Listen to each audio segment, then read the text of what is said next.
here, Brian Crazy, JC Styles, and we are back with our review of WWE Capital Punishment 2011. It was a pretty damn good show, except with the outcomes of the championship matches. yes, the World Championship and the WWE Championship.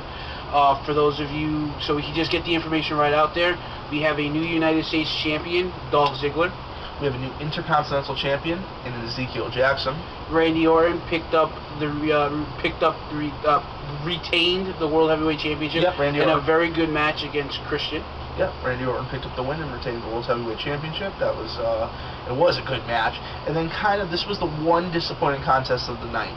We see John Cena defeat R-Truth to retain the WWE Championship. Yeah, it's, I could have gone either way with this contest. Real quick, we'll touch on it more at the end. I could have gone either way with this contest, but the thing about it is just that the in-ring aspect of it was just so slow tonight. I mean, there was a couple power moves from each, but that was about it. Yes. But for the first match of the night, we see Kofi Kingston defend the United States Championship against Dolph Ziggler. Yeah, this was a very good, fast-paced match. We see moves that we haven't seen. We've seen actually basically a back cross body splash. Usually, Ziggler was getting up off the rope, and we see off the floor, I should say, and then off the ring, apron, mat, whatever you want to call it. And we see Kofi come off the second rope with kind of like a low back body splash. We've seen his classic boom drop. We've seen multiple attempts at the Trouble in Paradise.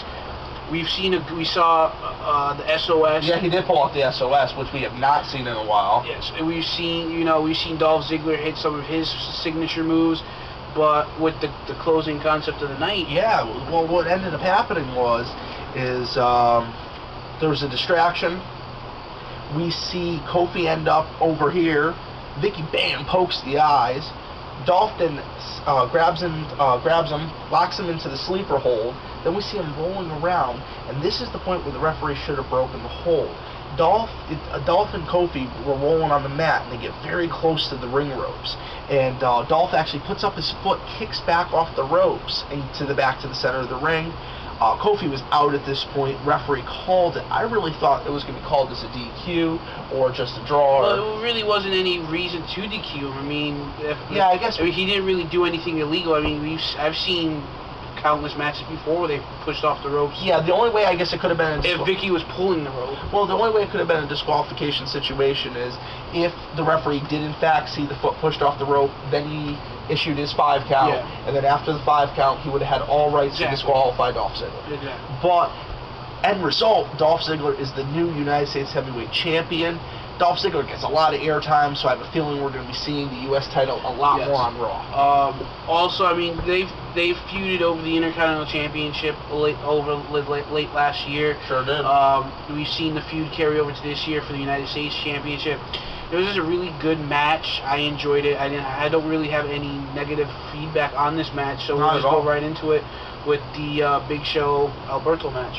No, then we went into Ms. Alex Riley. Ms. Alex Riley was the third match. That came out after the IC Championship? No, it was first. Was it? Positive. Who cares? Well, we'll touch on Ms. Alex Riley, and then we'll go into the Big Show situation. So we see Miz, Miz, who has, done everything possible to keep his WWE title, which he ended up losing. Alex Riley was, the big help in all of that, if you guys haven't seen the show in recent weeks. And these two have had a falling out. And now, it's basically mentor versus protege, and who's going to come out on top. And both these guys impressed the shit out of me tonight. It was certain spots that I didn't, I was like, okay, I mean, like any match, it was more of a brawl kind of situation. It really wasn't a wrestling match. They just went out there and beat the holy hell out of each other. I would have liked to have seen maybe a little bit more, wrestling in the match, but also, a little bit more maybe, around the ring area, kind of like basically like a no holds barred, but within the ring area without, the DQing maneuvers and stuff like that. Just to really, push the match a little bit more. But it was a fantastic contest. I knew going in that A-Rod was going to pick up the win, just because the fact is that the countless abuse, verbal abuse and physical abuse that he's had to take over the last couple of months. I think it was more verbal abuse than anything else. Miz really didn't, have too much bark behind his bite, except for his words. And well, the night that he was slapping him and calling him useless and stuff like that. Yeah. I mean, other than that situation, but I mean, Alex Riley definitely showed that he was the dominant player in that team, and I see big things for Alex Riley. A-Rod got I want to say he got the biggest push pop of the night out of the whole entire card. Yeah, the crowd was very lax tonight. I do have to admit that the crowd was very lax. So then we go into the next segment. I really think what it was, they reached out to it. They bought a pay-per-view to a crowd who hadn't seen wrestling live in a while, because they haven't really been to Washington, D.C. within the last year. Oh, but they were just there just recently for one of the Monday Night Raws, I believe. But that might have been Washington State. No. I think it was down in the capital, either Virginia or the Maryland, or in the tri-state region, which is pretty accessible. They have a good highway system down there. I have family down there. But the whole point is, I think that the crowd was really interested in the mid-card tonight. Yeah. The mid-card is where it shined, and we'll keep talking about it because that was the meat and bones of this event. Exactly. So then we go into the Big Show Mark Henry situation. Well, Alberto Del Rio. I mean, yeah, the three of them. It's all melded in one. It was. I didn't really, like I told you guys on Impact. For those of you who watch our Impact review, I went to New York, so I didn't get a chance to review Superstars. I didn't have the time. I didn't get a chance to watch SmackDown because I was stuck in traffic with my father, and we didn't actually get to New York till about 9:30. So we really didn't get a chance to sit down. I tried to catch it on my iPod off of WWE Fan Nation. On YouTube, and I just didn't have the time. Every time I started watching it, I was being dragged out the door. So, but I don't know what really happened with the Mark Henry situation. I don't know if Big Show interfered in Mark Henry's match or what. Well, these two have just been going back and forth. But the highlight of this match was basically Mark Henry attacked Big Show as he was getting in the ring, came out of nowhere, threw him over the English announce table, Michael Cole, King, and Booker. And then went and just basically started pummeling him, did the world's strongest slam through the Spanish announce table, bounced his knee off the table, and then basically from there on in, it was just all Del Rio. See, that is a classic thing about a WWE pay-per-view event. Somebody always goes through the Spanish announce table. They might not listen to they might not go the classic way of what goes on from years ago, but the Spanish announce table is always the first table to get hit. Oh, sure it is. I feel bad for those two guys, man. Because it's the same two guys. Yeah. Hugo Savinovich and someone. Is it Carlos Cabrera? Yeah. Might be. If we're not right, comment down below. So, basically, this ends up with the referee stopping the match because Big Show couldn't. To be honest, come on. The guy who's coined the phrase has got the most powerful right hand in the business. Knockout served daily. Knockout served daily. You mean to tell me that as soon as he got close enough, he couldn't just knock out Alberto Del Rio and just pin him? Well, I think the thing is Big Show gets that momentum behind it and shifts the whole body. And I think that shifting movement, if his leg really is hurt, he really can't do that. I mean, yeah, you got a certain amount of momentum going from a straight, but, I mean, you want to try? No. I think the fans would love it. No. Did I step on your chancleta? No, I'm trying to get this fucking bug off me. See? Hey! We talking about the Spanish announcers just made me go south for our viewers. So, after that, we move into the match that I was actually looking forward to, which was the Intercontinental Championship match. Yes, this was an excellent contest. We see Wade Barrett, defending Intercontinental Champion, go against Ezekiel Jackson, his former teammate in the Core. As you guys know, there was a lot of tension in the last few weeks. It finally just blew up, and now the Core is blown up entirely. There is no more Core. Heath Slater and Justin Gabriel are now doing their own thing. Wade Barrett is now standing alone for the first time in a long time. And Ezekiel Jackson still looking for blood from weeks past. So the situation evolves that we see these two guys facing for the Intercontinental title. It was a physical match. It was definitely, we seen Barrett give it his all. We see Zeke give it his all. Hey, perfect. Wade Barrett right there. I think though, and I was talking with my dad about it, because my dad watched it with us as well. I think that Zeke's got to harness a little bit more of an aggressive side. Yeah, I mean, when he gets in the ring, he's brute power. But if he could like harness that and that a little bit of that brute power into aggressiveness, he would make him for a more fierce competitor. I mean, you know, like I said, I mean, that's the thing about Mark Henry is he's got the power, but people don't want to get in the ring with him because they know they're going to get hurt. With Ezekiel, people want to get into the ring with him knowing that they're going to get hurt. What the fuck is that? A moth. Oh.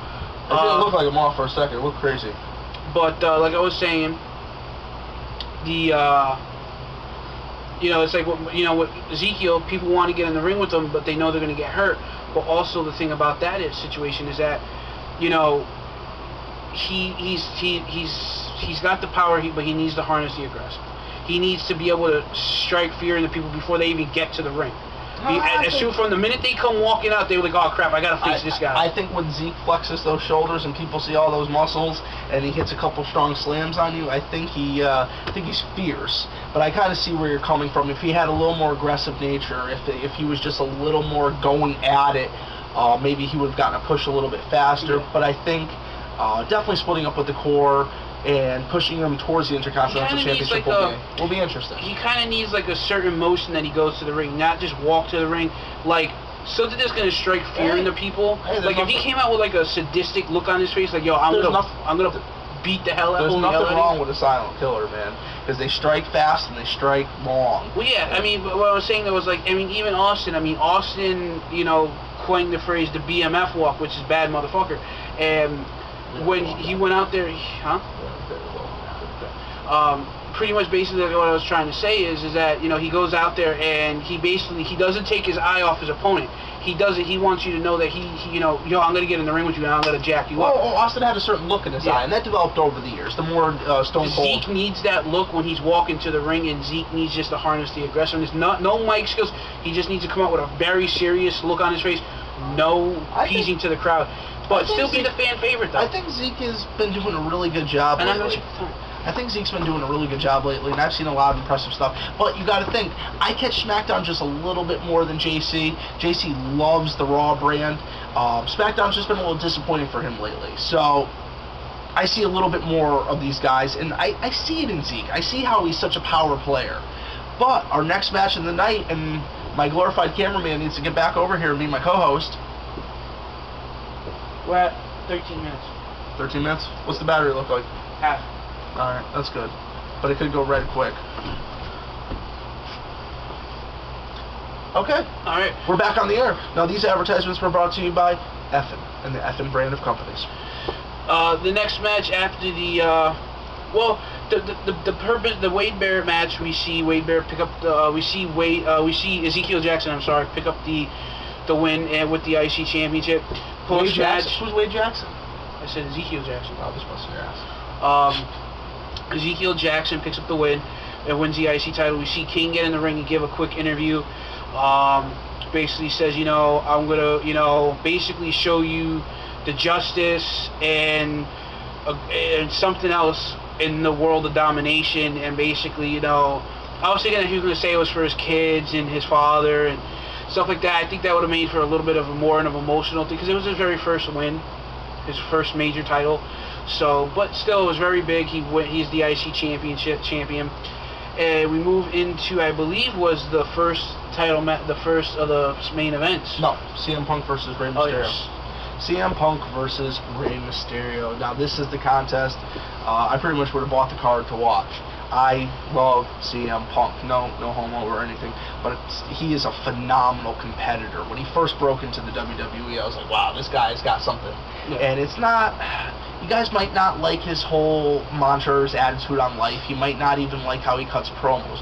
But when this guy which I do enjoy, just by the way, but when this guy gets into the ring, he's just got such a fire, such passion for the business, and he's such a good technical wrestler. Yes. To boot, I mean, it's amazing what this guy can produce. And then you put him in with a talent like Ray, who, I mean, Ray is a seasoned veteran now. Yes. I mean, he goes back several years now. And, I mean, Well, example, I was watching some old WCW footage from 2001, and Ray with the Filthy Animals with Kidman, man, those guys.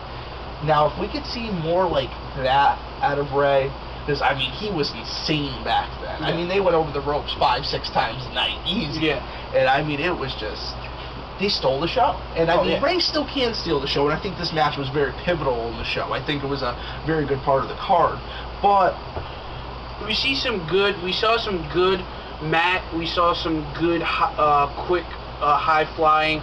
You know, we see multiple attempts at the GCS, and we see multiple reverses. We saw actually the 619 on the outside of the ring, and basically Punk was in the corner by the apron on the by the turnbuckle post on the outside. So Ray went and hit the 619, and he fell out to the outside ring. But I mean, like I said, the overall match was very interesting. We went and we seen Punk go for the GTS for the second or third time in the night. We see Ray basically turn it into an arm drag into the ropes, setting off for the 619. Ray goes for the 619 again, and then Punk ducks, catches him, hits him with the freaking crazy GTS for the one. And that's pretty much how it happened. I mean, could not have said it better myself. And CM Punk is your winner. So then we move into the next contest, which was the first of the 2 title matches. We had 2 title matches and 1 more exhibition, and the first title match was for the Blue Brand. Like always, not like the Blue Brand could ever get the main event spot, but that's okay. Even though I think the Blue Brand's match was a little bit stronger, it's not that I dislike, you know, what they're doing on Raw, but definitely Randy Orton and Christian are a good pairing right now. I don't really like how the draft was pulled off. I think it robbed a lot of talent from SmackDown. Some of these names that, you know, I was watching tonight, and I was like, you know what? If we still had Drew McIntyre and Jack Swagger over on SmackDown, it would be a stronger roster. You might not be your favorite superstar, but they're good for they're good heels. They're good for competition. And so we moved into the title match, and there was good back and forth action between both superstars. Yeah, we saw attempts at RKOs. We saw attempts at kill switches. We see Christian hit the spear. We see Christian hit his implant DDT. You know, we saw so many good maneuvers, but the thing was, it wasn't good enough for Christian to pick up the win. In my mind, I think Christian was kind of screwed, because usually when the refs count to 3, they look at the wrestlers. Mike Chioda didn't look at the wrestlers. He was looking at the corner where the time bell was, because as soon as he hit the 3, he pointed exactly at them. He was looking exactly at the timekeeper. Yeah, and the situation is after he hit a move, bam, he goes to pin him. Christian's leg, say this is the rope, Christian's leg's under it like this. The count should have been broken. It's plain and simple. So, kind of in the same kind of finish that we saw, the ropes played 2 parts tonight. Should this been called capital punishment, or should this been called something with ropes? See, though, I think though, is compared to the Dolph Ziggler finish of the match, there was really no rule breaking there. He pushed off the ropes. I've seen it multiple times before. The hold should have been broken. And well, it's been done before. I'm still happy that Dolph is the champion. Don't get me wrong. It's happened before, and unfortunately, the same ruling. It doesn't. Well, it doesn't. At the end of the day, these superstars by any means necessary. The see though is that the point of what I'm trying to make is that the foot under the rope, and usually when the ref counts to 3, the ref's looking at the wrestlers to make sure that they're not kicking out. Because how would you even know if with Mike Chioda not looking at the pinfall, how would he would have known if Christian didn't pop his shoulder up? He probably had one eye on him, but the way it was is he wasn't fully looking at the whole aspect of the situation. And unfortunately for Christian, fortunate for Randy Orton, he got shafted. Well, yes and no. I mean, Christian got shafted because his foot was under the ropes, and due to poor refereeing skills, the ref didn't acknowledge that, even notice that the foot was underneath. I think Mike Chioda is probably one of the best in the business. You got to think, I mean, more than just the character that they're playing in the ring, a referee's role is to run the match. And you got to think, Mike Chioda's ran more matches than most. And yes, but the thing is, though, when you're counting a pinfall, You need to be. I'm sure that if this was part of the book finish, it adds a nice amount of controversy. If not, it's just the way things ended up. To be honest, I think if the match would have went a couple more minutes, I think we would have seen Christian pick up. I think the way that the WWE's booked this is that we're going to see Randy Orton retain for a little while. We're going to play this dance around. I think Sheamus is going to get involved in the title picture. We're going to see Christian becoming more and more fierce, more and more heel, and he's going to become so vicious that that's when he's going to really get the good shot at this. And the same going for the John Cena R-Truth situation. But then we get a bonus match. Well, before the bonus match, we get actually my favorite guy. We get Keith Stone. And Keith Stone comes down with the Bella Twins and watches the next match from ringside. We get an exhibition contest. We get to see Jack Swagger versus Evan Bourne. This is a rematch from their several encounters in the last few weeks. This was good. Jack Swagger and Evan Bourne worked very well in the ring together. Everything that Evan Bourne hit, Jack Swagger took it well. He was able to somehow counter, reverse, just the flow was nice. Yeah. If you guys know really how the aspect of this business works outside of what you see on TV, there's a lot that goes into this. I'm happy these are predetermined finishes, predetermined moves. You guys got to realize that. I mean, no, we're not 25-year-old fanboys that are clueless here. We know what we're talking about. But I was happy how it turned out. Yeah, I'm happy that we These saw performers Evan were Bourne phenomenal. pick up the win. I like Evan Bourne. I really don't care for Jack Swagger. I never really did. I just think he's way too cocky with. He has the in-ring ability to be cocky. The situation backstage. But he has the ability to be the cocky guy. But the thing is, though, in the long run, cockiness doesn't always work in favor for a lot of wrestlers. And case in point, he's being downgraded in the business because of his arrogance when he was World Heavyweight Champion over on SmackDown. And arrogance works really well on screen. Arrogance doesn't work when you're going to your boss and you're going to seasoned veterans that would actually help you. Yeah. And, thinking that you're somebody that's huge. So we see this great exhibition match. We see incredible moves back and forth. A lot of high flying. It was great. Basically, to sum it up, we see Evan Bourne pick up the win. Then we move into a little segment before the final match of the night. We see the quote-unquote Barack Obama come out, and he actually gives a speech and ends up doing the spin-a-rooney with Booker T. Earlier the night, we forgot to mention this, he actually was talking with Santino backstage. Santino was teaching him how to do the Cobra, and when Santino actually got the Cobra like that, the quote-unquote Secret Service guys tackled him. So we go into the main event. We go into John Cena defending the WWE Championship against the new psychotic R-Truth. The truth shall set you free. R-Truth went out there and he tried to do his best to his ability. He sure did. The crowd just really wasn't into this match. Real fast. The crowd was not into it, but real fast before you continue. We give credit, we might have wanted to see a little bit different outcomes of this, that, or the other, but me and JC Styles we've talked about this many times, we do give credit to every single performer that wrestled on this card. They went out there, they risked themselves, they risked breaking their necks, and ended up, Except for John Cena, I don't care about him. I really don't. If I could want one person, you guys know JC. If I could have one person dead in this entire world, just by the snapping of my finger, it's not all my one of many of my ex-girlfriends. It's John Cena, because I can't stand it. He doesn't pick an old boss. He doesn't pick a girlfriend. He picks John Cena. Yes. If you have that sort of power, that's what you waste on. Now remember, this guy lives above me. Please, I'm sleeping on the first floor. If the feds are coming looking for him now. But moving on, we move into the title picture, and I'm not making death threats or anything. I'm just saying that if there was one person in this world that I could live without, I could live without Cena. I scared him. You actually had to clarify that. I'm not scared. I would rather not see Cena on my TV, and I'd rather not see all the different. As you probably waking my parents up.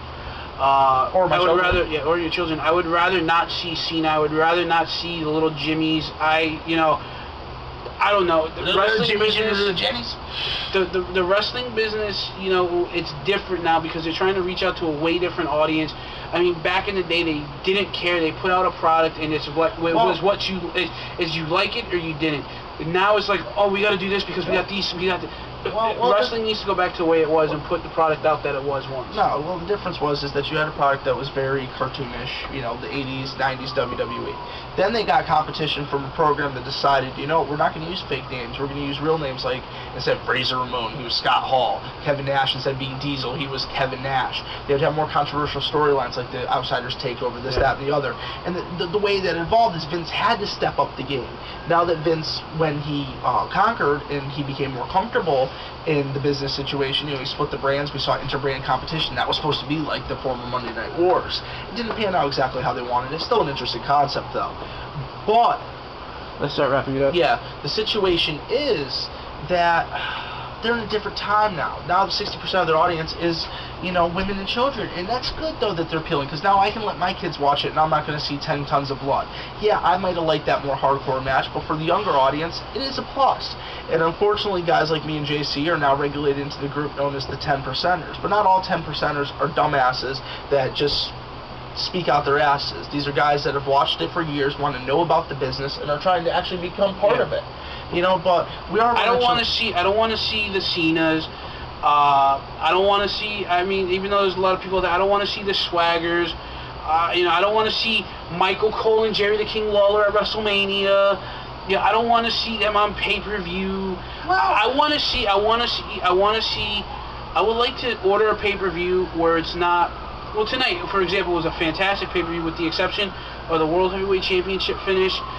And I would have rather have liked to have seen the R-Truth pick up the win. No, it is a form of entertainment. We all have to admit that. So if there's 8 matches on the card in 2 hours and 40 minutes, which is a generous time to give each match, and to keep an audience for 3 hours is kind of tough. A lot of people are extremely busy, and to be able to sit down and watch this sort of thing is a stretch for them. So you can't go 4 hours on this thing unless it's like. I'm not saying that.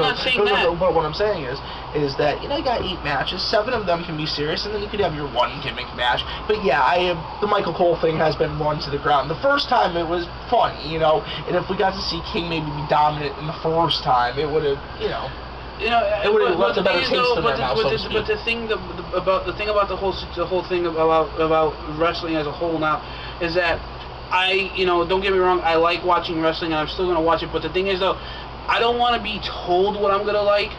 I want to be able to tune into a week and see a match. Like for instance, we saw a fantastic match between friggin' Evan Bourne and Jack Swagger, and I loved it. They're not telling you what they like, what you have to like. They're telling you that this is the product they're going to put out. The mainstream audience likes this. The 10% of wrestling fans that have carried over from the past generation really aren't that influential anymore. They hope that they still enjoy the product. They try to cater to them with some of the older things they do. Vince?